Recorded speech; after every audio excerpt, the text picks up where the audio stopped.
औज़ुबिल्लाहिमिनश्शैतानिर्रजीम बिस्मिल्लाहिर्रहमानिर्रहीम। मैं हूँ राना शकील रहमान FVN पर खुश आमदीद। नाज़रीन, आज आपके साथ बड़ी ही कुछ ख़बरें हैं जो कि गर्मा गर्म ख़बरें हैं, अपने नाज़रीन के साथ शेयर करता हूँ।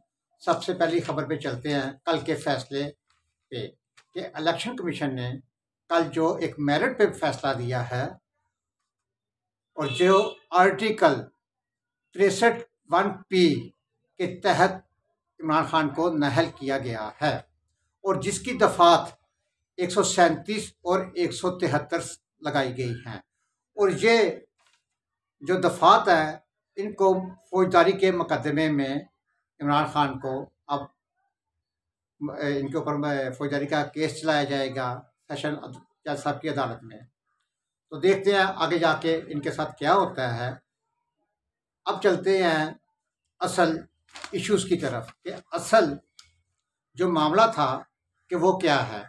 अब जो फैसले में लिखा गया है कि खान साहब को करप्ट प्रैक्टिसेस में निकाला गया है। एक दफ़ा प्रैक्टिस नहीं हुई, बार बार ये करप्ट प्रैक्टिसेस हुई हैं, जिसकी वजह से इनको निकाला गया है, नाअहल किया गया है। और जिसमें खरीदने से लेकर बेचने को खुफिया रखा गया है।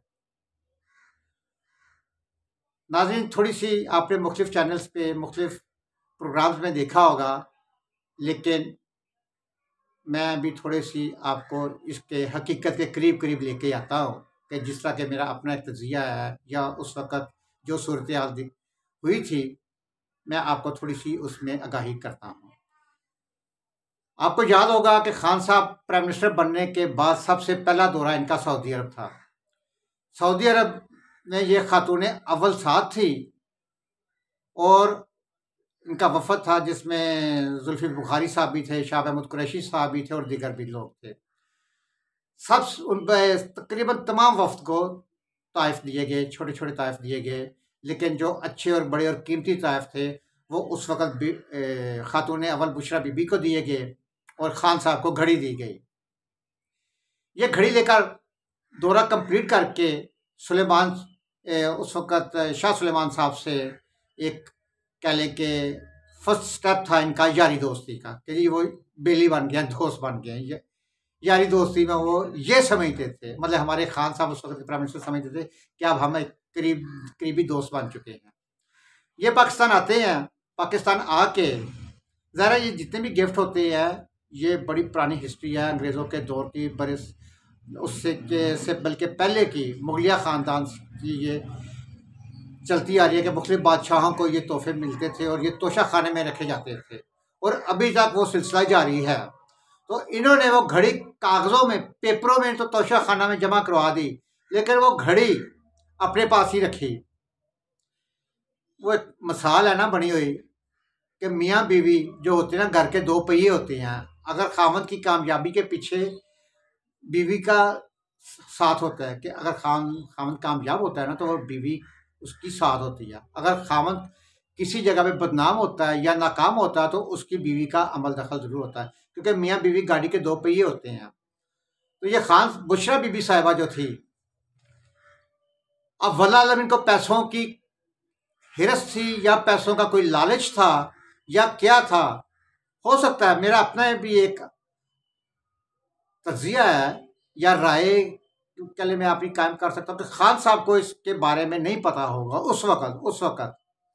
बुशरा बीबी ने ज़राए बताते हैं कि पहले तो कुछ खबरें आती थी, कोई कहता था जी मुराद सईद गया है घड़ी बेचने, कोई कहता था जुल्फ़ी बुखारी गया है, लेकिन अब ज़राए से ये पता चला कि ये घड़ी जो है दुबई में बुशरा बीबी का बेटा बेच के आया है। खावर मनिका का जो बड़ा बेटा था, ये घड़ी बेच के ये आया था दुबई में। जब ये घड़ी लेके वहाँ पे पहुँचते हैं तो ज़ाहिर जिस कंपनी की घड़ी थी, उस कंपनी ने देखा कि यार ये घड़ियाँ तो 2 घड़ियाँ बनाई गई थी और ये फलाने शहजादे शाह सुलेमान साहब ने बनवाई थी। उसी वक्त वो घड़ी के जो मैनेजर या जनरल मैनेजर होते हैं, उन्होंने फ़ोन करके पूछा शाह सुलेमान साहब के सेक्रेटरी से कि सर ये 2 घड़ियाँ जो आपने बनवाई थी, इनमें से कोई घड़ी चोरी तो नहीं हुई? उन्होंने कहा कि नहीं चोरी हुई, खैरियत है। उन्होंने पूछा, उन्होंने कहा कि जी एक घड़ी हमारे पास सेल होने के लिए आई हुई है, कोई साहब है वो बेचने के लिए घड़ी आए हैं। उन्होंने कहा ठीक है आप घड़ी खरीद लो। उस शाह सुलेमान साहब को बताया, उन्होंने कहा ठीक है ये घड़ी खरीद लो। अच्छा, इसी दौरान होता क्या है, ये जब घड़ी बेची गई है, इससे पहले ये कह लें कि इनकी जो यारी दोस्ती की पिंगे थी, वो खान साहब अपनी तरफ से समझ रहे थे कि हमारी यारी दोस्ती बहुत क्लोज की हो गई है और हमारी यारी दोस्ती बहुत दूर तक जाएगी। अब खान साहब का, उसके बाद खान साहब का दौरा अमेरिका होता है। याद होगा नाज़रीन, जो ट्रंप के फैसला, जब ट्रंप साहब से पहली मुलाकात खान साहब की हुई थी, जो अमेरिका में गए थे और जब वापस पाकिस्तान आए थे तो उन्होंने कहा था, जब पाकिस्तान आए तो ऐसे लगा कि जैसे ये कोई वर्ल्ड कप जीत के आए हों। इस तरह ये खुशियाँ पाकिस्तान में मनाई गई थी। और उस वक्त ये यारी दोस्ती में अपना सऊदी अरब जाते हैं, वहाँ से शाह सुलेमान साहब का ज़ाती जो जहाज़ है वो उनसे कह ले के एक फटीक डालते हैं कि यार, जिस तरह आम लोग के यार जैसे किसी दोस्त के पास यार गड्डी तो नहीं ज़रा मैंने अपनी, मैं गड्डी देना ज़रा लाहौर जाना, पेशावर जाना, गिलगित मतलब सैर करने जानी है, ज़रा गड्डी उधारी दें। इसी तरह इन्होंने दोस्ती को शक्ल समझते हुए या दोस्ती को बुनियाद बनाकर शाह सुलेमान के पास पहुँचे हैं और उनका एक ज़ाती जहाज़ इन्होंने उनसे लिया जी हमने अमेरिका के दौरे पे जाना। खैर शाह सुलेमान साहब ने उनको अपना जहाज़ दे दिया। ये जब अमेरिका पहुँचते हैं तो मेरा ये 100% ये श्योर है कि ये घड़ी उन्हीं दिनों में ये बेची गई थी। क्यों? क्योंकि जब ज़ाहिर है ये जहाज़ उनके साथ एक दोस्ती के चक्कर में लेके गए थे तो वापस भी उसी जहाज़ में आना था। लेकिन शाह सुलेमान साहब को जब पता, शाह सुलेमान जो अपना प्रिंस हैं, उन्हें पता चलता है कि जी मेरी जो है घड़ी मेरे पास वापस पहुंच गई और वो घड़ी शाह सुलेमान साहब के पास वापस पहुंच गई थी। तो जाहिर है, देखें नाजरीन, सीधी सी बात है, ये गिफ्ट जो होता है ना, गिफ्ट तो गिफ्ट ही होता है। गिफ्ट को बेचना जो है ना, वो बहुत बड़ी गैर अखलाकी हरकत है और बड़ी बुरी आदत है कि यार एक आदमी का आपको एक गिफ्ट देता है, उस गिफ्ट को तो आप संभाल के रखते हैं, वो तोशा खाना में रखा जाता है। चले ठीक है, आपने उधर कम पैसे दे के 20% पैसे दे के वो आपने गिफ्ट खरीद लिया, लेकिन बेचने की क्या तुक थी आपको? और ये घड़ी बेच के यकीन करें उस वक़्त और पाकिस्तान की, बल्कि इनकी अपनी बहुत बदनामी हुई थी। मतलब कि ज़ाहिर जो हुकूमत होती है उसकी बदनामी होती है और पाकिस्तान, उसके साथ साथ पाकिस्तान की बदनामी हुई है। शाह सुलेमान क्राउन प्रिंस को उस वक़्त गुस्सा आया और उन्होंने कहा कि आप बंदा दोस्ती के काबिल नहीं आएगा, जहाज़ मंगाओ वापस। उन्हें शक पड़ा है कि यार भाई होनी कितों से मेरा जहाज़ ही ना बेच आन, पता चले कि भी मेरा जहाज़ का ट्रंप ने सौदा कर लिया है वे, वापस आए कहें कि जो जहाज़ साड़ा चोरी हो गया थोड़ा। तो उन्होंने इसी चक्कर में ना वो अपना जहाज़ वहाँ से अमेरिका से मंगवा लिया था। तो नाज़रीन, अब खान साहब के खिलाफ जो फैसला आया उसके ऊपर बकायदा लाइन डैश दे के साइडों पे करप्ट प्रैक्टिसेस की गई हैं। एक प्रैक्टिस नहीं की गई है, करप्ट प्रैक्टिसेस की गई हैं कि बार बार करप्शन की गई है। आसान तर्जमा उर्दू में कि बार बार इस करप्शन की गई है। अब ये सर्टिफाइड, इनको एक सर्टिफिकेट मिल चुका है, इनके ऊपर लेबल लग चुका है चोरी का। जैसा कि ये अपने मुखालफिन को हमेशा नून लीग हो गया, जरदारी हो गया, मौलाना फजल रहमान हो गया, किसी को डीजल कहते हैं, किसी को चोर कहते हैं, किसी को डाकू कहते हैं। नाज़रीन देखें ना, हर जगह अब ये जितने भी कह लें कि ये जेलों में मुजरम जाते हैं, कोई 302 का मुजरम होता है, कोई 420-68 का मुजरम होता है, कोई मुख्तलिफ नौइयत के केसेस होते हैं, वो वहाँ पे बहुत सारे लोग अपने दफात से पहचाने, यार ये 302 का कैदी है, 420-68 का कैदी है, पहचाने जाते हैं। तो अब खान साहब के ऊपर ये जो है चोरी का, करप्ट प्रैक्टिसेस का लेबल लग चुका है। तो मेरा ख्याल है कि अब खान साहब इनको बार बार चोर या डाकू नहीं कहेंगे। मैं अगर तो थोड़े से उनको ख्याल आया अपनी तरफ भी, लेकिन अब उसका वो डिफेंड या इनके वो पीटीआई के मेरे दोस्त अजीज वोटर सपोर्टर क्या कहते हैं, साड़ी घड़ी साड़ी मर्जी।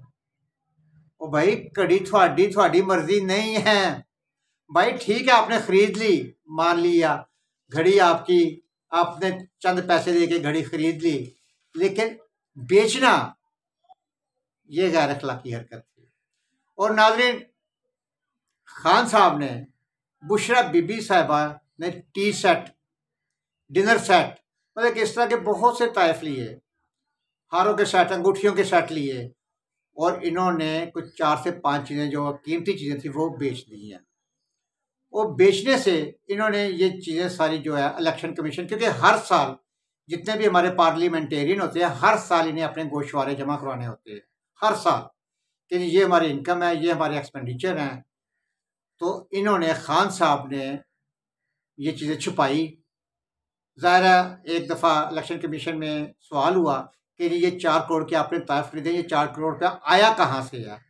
ये खान साहब इन चीज़ों से मार खा रहे हैं कि ये 4 करोड़ आया कहाँ से है? वो इसका जवाब उनका वकील नहीं दे सका। उनके वकील ने कहा जी हम ये जवाब नहीं, आपको बता नहीं सकता कि ये कहाँ से आया है।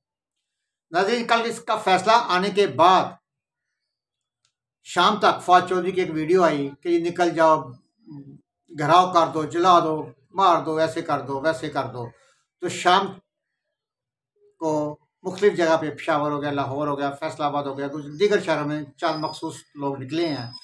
कई जगह पे गाड़ियां भी जलाई गई हैं। जब देखे ना, अब खान साहब कहते हैं हम पुरअमन एहतजाज करेंगे, पुरअमन एहतजाज। ये कल का जो पुरअमन एहतजाज हुआ है, जहाँ पे गरीब लोगों की, कह लें कि गरीब ना भी हों, जिनकी गाड़ियां जलाई गई हैं, उनका क्या कसूर था? नाज़रीन, अब खान साहब कहते हैं ना कि ऊँट पहाड़ के नीचे आया है। अब खान साहब एक्चुअल में ये जो तीसरी मुलाकात बताई जा रही थी कि इस्टेब्लिशमेंट के साथ, खान साहब की तीसरी मुलाकात इस्टेब्लिशमेंट के साथ नहीं। खान साहब को अंदाज़ा हो गया था कि मेरे खिलाफ इलेक्शन कमीशन में मेरे खिलाफ फैसला आ रहा है। अंदाज़ा हो जाता है ना, एक आदमी गिल्टी होता है। मुझे पता था यार यहाँ पे मेरी कमजोरियाँ, तो ये फैसला मेरे खिलाफ भी आ सकता है।